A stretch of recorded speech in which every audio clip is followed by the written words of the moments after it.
was created. And the second edition of the African Startup Conference, organized by the Ministry of Knowledge, Economy, Startups and Micro-Enterprises under the patronage of the President of the Republic, Mr. Abdelmadjid Tebboune, wound up Thursday in Algiers at the closing ceremony held at the International Conference Center Abdelatif Rahal under the slogan Innovation for the Development of the African Continent.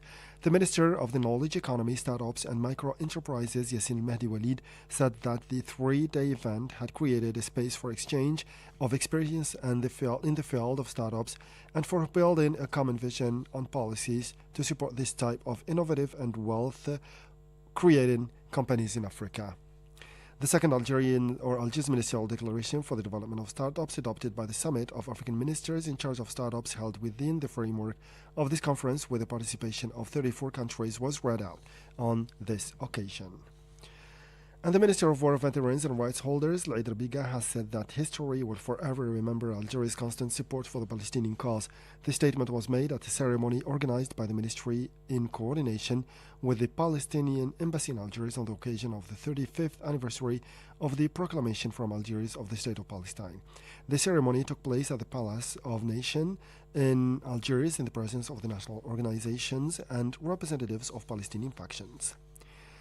Now, the magazine Al Jaish has asserted in its latest issue that the commemoration of the 63rd anniversary of the demonstrations of 11 December 1960 is a glorious moment from which Algerians will draw strength and determination to continue building the new Algeria, which for years after the election of the President of the Republic, Abdelmadjid Tebboune, is advancing with sure steps in a climate of security, stability and tranquility. The 11 December 1960, said Al Jaish, is also an opportunity to renew our oath to our ancestors, to follow the path they laid down, and to preserve the legacy so that our memory and that of young people in particular always recalls our country's glorious past, from which he will draw the strength and determination needed to continue building the new Algeria. Saad Bougazi has more. In its editorial entitled New Algeria, National Direction and Honorable Positions, the magazine Al Jaish observes that nothing will be able to slow down its progress, as the President of the Republic emphasized in his speech at the meeting he chaired with economic players at the end of the Entrepreneurship Days organized last month. According to the publication, our country, which has always acted in accordance with the principles of national sovereignty and the supreme interest of the nation, and which has been able to overcome numerous crises and decisive turning points from which it has emerged even stronger and more resolute, will be able more than ever to meet the various challenges, whatever their nature and origin, thanks to the strength and faith of its men and women, including the personnel of the National People's Army. The latter, who have never ceased to give the finest example of resistance, determination and cohesion, continue today with the same spirit of commitment and dedication to carry out their noble missions of preserving the security and stability of Algeria, went on Al Jaish in its editorial.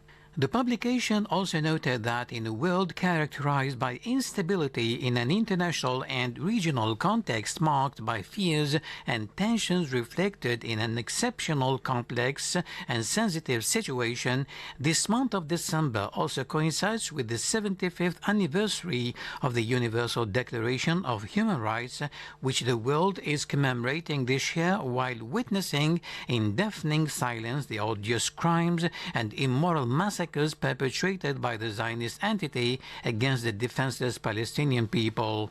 These are veritable crimes against humanity and war crimes that call for the perpetrators to be brought before the competent courts, as advocated by the President of the Republic, who called on all the free men of the world, Arab jurists and international human rights bodies and organizations to take legal action against the Zionist entity before the International Criminal Court and international human rights organizations. This is the one and only only way to put an end to decades of impunity for crimes committed against the Palestinians, states the same source.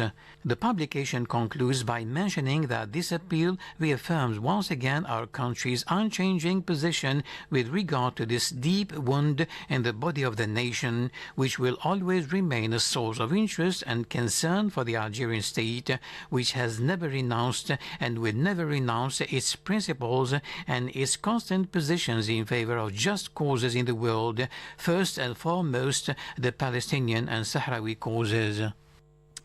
With this, we'll come to the end of this news bulletin. Time now for weekly programs, and I'll meet you again tomorrow for a fresh edition of our news bulletin. Thank you.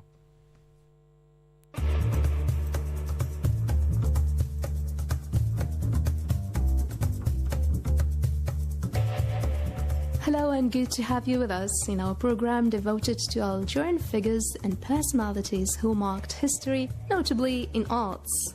Today we shed light on talented Algerian artist Mohamed Rassim, the founder of the School of Miniature Painting that still exists in Algeria today. Visitors to Algiers art museums, such as the magnificent National Gallery of Fine Arts in Algiers, are likely to come across the works of Mohamed Rassim. In Algeria and perhaps in most parts of the world, we cannot think of the past century's art of miniature without mentioning him, the father of Algerian miniature painter and calligrapher. In addition to being an accomplished artist, Mohamed Rassim was known for using his art to promote pride in his fellow Algerians and to encourage them to pursue independence during the time when the country was French territory.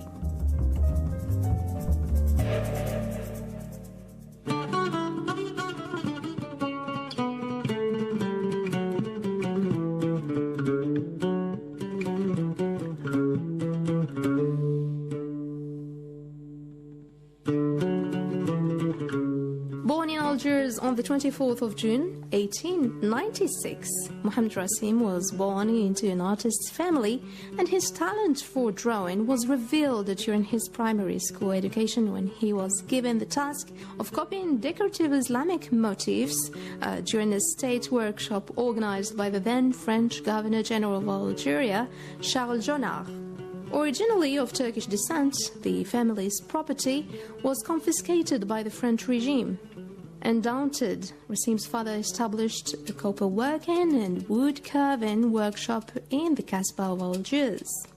There, his brother, Omar Rassim, carried out the engraving of decorative tombstones, which led to the family being commissioned to embellish public buildings during French colonial rule. Rassim enjoyed traveling around the world, notably to enrich his style by the history of miniature. He visited Paris, Cordoba, and Grenada, where the art of miniature was flourishing. He then went to Rome, Vienna, Bucharest, and Stockholm, where he exhibited some of his works. At the Museum Gallini in Paris, he had his first exhibition. The public showed enthusiasm, and the art critics praised his work, thus gaining international fame. Besides teaching at the school he founded, Rassim worked with commissions to safeguard the historic sites and monuments, notably the Casbah of Algiers, listed as World Heritage by the UNESCO.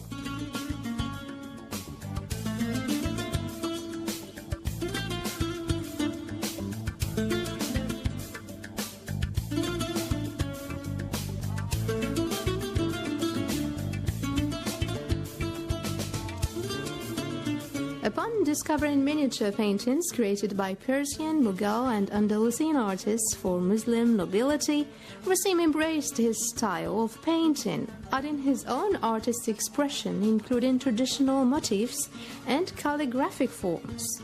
During his teenage years, Rassim came in contact and befriended French Orientalist painter Nasreddin Dine, who encouraged his talent and assisted him in obtaining commissions to embellish books with his superbly crafted calligraphic plates.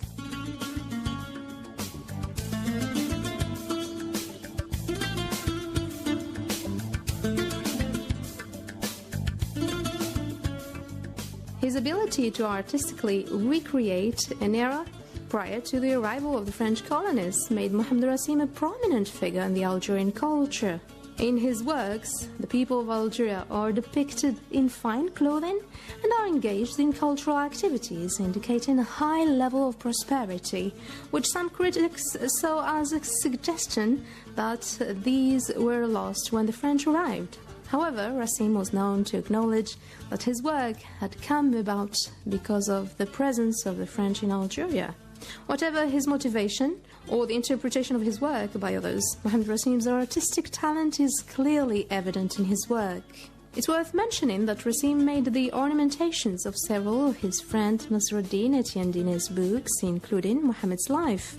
He also created the decorations of Mardus' Arabian Nights, very famous, and Mohamed Rassim received several awards such as a scholarship from La Casa de Velázquez, the gold medal from the Society of French Orientalist Painters, and the Grand Prix Artistique of Algeria.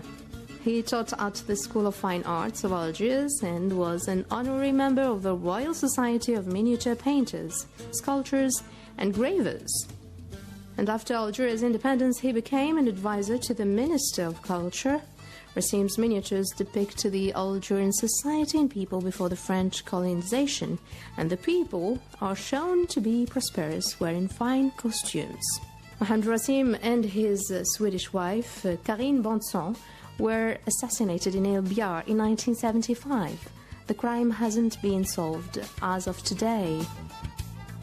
The work of Mohamed Rassim has been compiled in La Vie Musulmane d'Hier, or Yesterday's Muslim Life, in 1960, and Mohamed Rassim, the Algerian miniaturist, in 1972.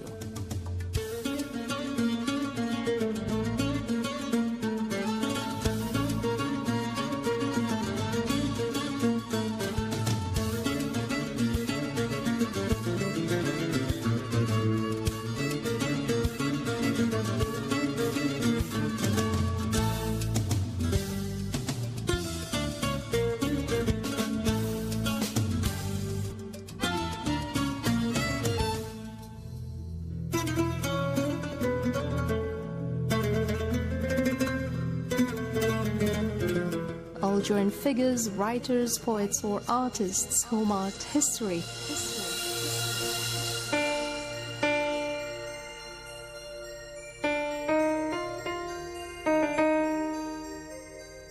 Today we take you into the world of famous painter Mohamed Siakhem, who is one of the founders of the Algerian modern painting.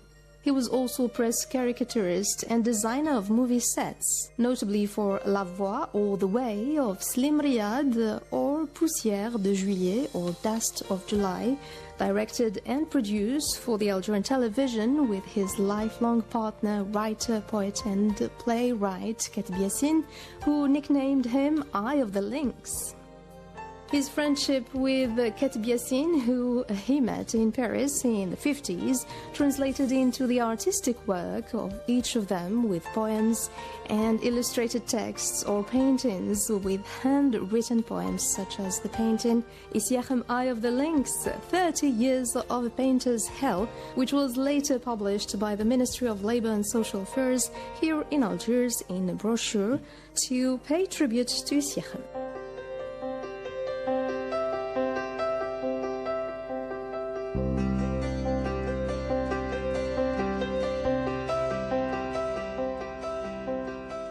Mohamed Siakhem was born in a village in the central province of Tizi Ouzou here in Algiers in 1928. In 1931, his family moved to Rilizane, where he spent most of his childhood. In 1943, while aged 16, he handled a stolen grenade from a French military camp, which exploded. 2 sisters and a nephew of his died. Hospitalized for 2 years, he lost his left arm. And after this tragedy, his flesh and soul remained deeply marked, and his artistic works bared the marks of this pain.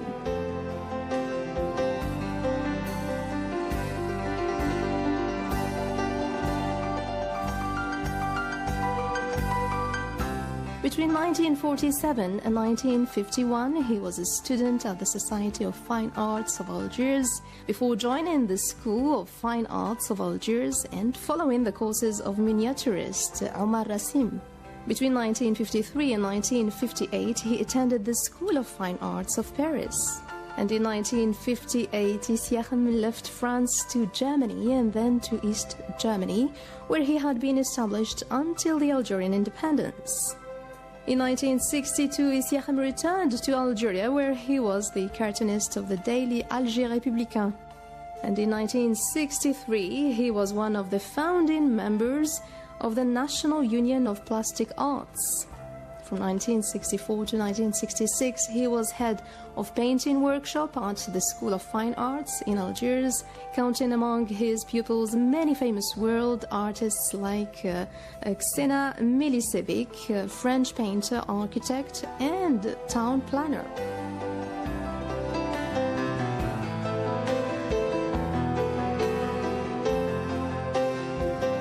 He then became director at the École des Beaux-Arts of Oran, and from 1965 to 1982, he created models of the Algerian banknotes as well as many Algerian stamps. He traveled to Vietnam in 1972 and in 1973 received a gold medal at the International Fair of Algiers for his work on the stand of the Ministry of Labor and Social Affairs. From 1973 to 1978, Isiakham returned to caricatures, and in 1977 he ran the realization of a fresco at the Algiers airport.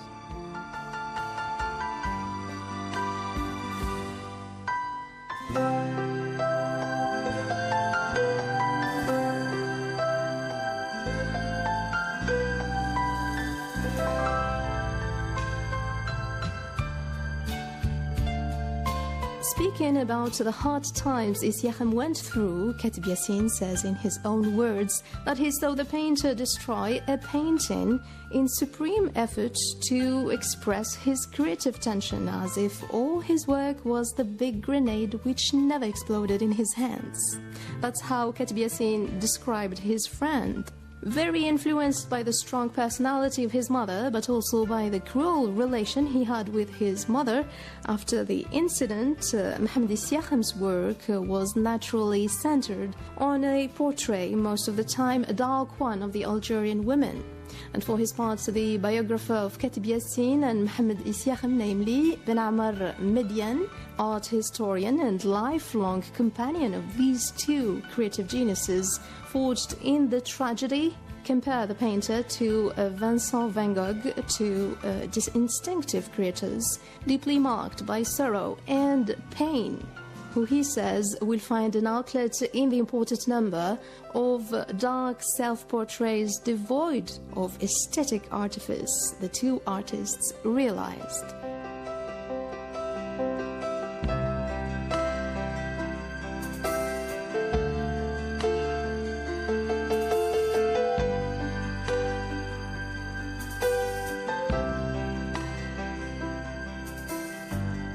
In 1980, Mohamed Isiakham receives in Rome the first Golden Lion, a UNESCO prize for African art, before dying on the 1st of December 1985, after a long illness, leaving behind him a rich heritage. This rich heritage can be seen today at the Museum of Fine Arts of Algiers, in addition to the paintings owned by art lovers and the painter's relatives. The exhibition devoted to Isiakham in 2010 at the Museum of Modern Art, known as MAMA, to commemorate the 25th anniversary of his death, drew no more, no less than 30,000 visitors who came to discover the rich works of late painter Isiakham. Today, his style that inspired the movement Auchem at his debuts in women's portraits remains easily recognizable in the mural paintings and decorations very present nowadays in plastic art teaching and the works of many Algerian plastic artists. Well, with this we come to the end of our program for today. From Yaza Gassi and producer Mohamed Yousfi, thank you for joining us. Goodbye.